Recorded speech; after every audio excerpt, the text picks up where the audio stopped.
As Haven slipped through the farmer's market crowd, the side-eyed glances scrawled decades-old Haviland family gossip across her skin.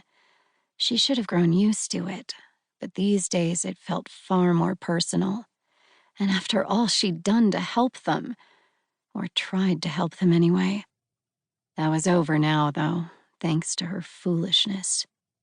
Just like her mother, Mrs. Vermillion whispered, loud enough to reach Haven's ears. All those Haviland kids are, in one way or another. Sandy Hugh, her mother's one-time best friend, tisked and shook her head. Their poor father.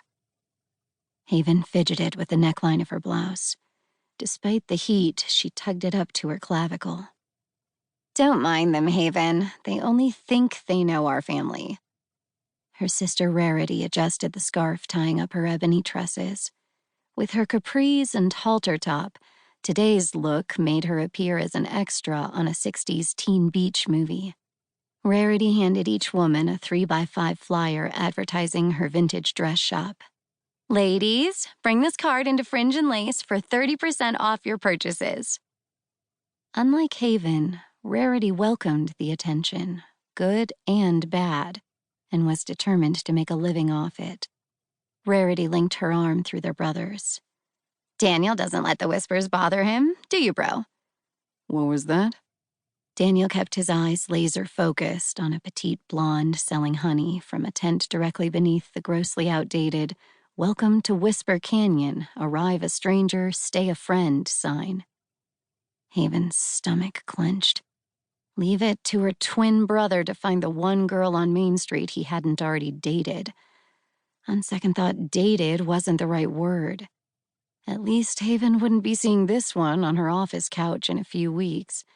Maybe if she'd heeded the term conflict of interest before, she could have saved herself a whole lot of heartache.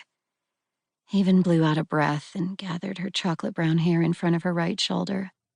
Colorado shouldn't be this hot in early August, especially not in the mountains.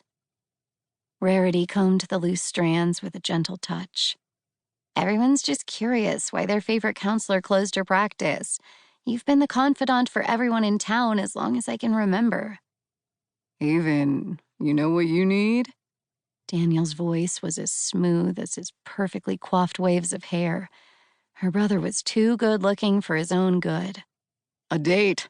One nice, forget-your-troubles good time with a guy you'll never lay eyes on again. Haven allowed herself 2 blinks before she opened her mouth, making sure her judgment didn't stretch across her face. A man is the last thing I need right now. And your advice stinks worse than your cologne. Rarity turned her focus back to Haven. You can talk to me, you know. Whatever you're carrying, you don't have to do it alone. Just as she had her entire 27 years, Haven molded her lips into a pleasant smile. Her family had been through the ringer. They certainly didn't need to fret over her. I'm fine, really. If you say so. I think I'll find some flowers for Mom's grave. Anyone want to join me? Nearby, 2 dogs barked a greeting to each other as their owners mingled over soy candles. A welcome distraction as Rarity's question hung awkwardly among the 3 of them.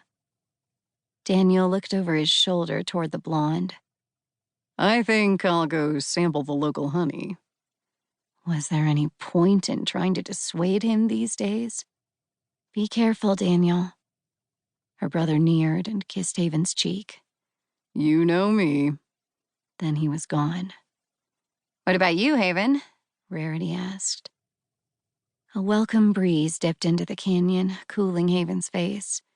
She and Daniel had taken after their mother in appearance, their skin bronzed quickly in the sun. Still, at this altitude, Haven shouldn't risk it. I need some of that sunscreen Delaney sells. I'm sure whatever you pick out will look great. I'll go with you to the cemetery, okay? Haven put steps between them quickly, lest she give in. Those women were right. Nina Haviland had passed more down to Haven than just her skin tone, and Haven didn't feel much like memorializing her mother for it.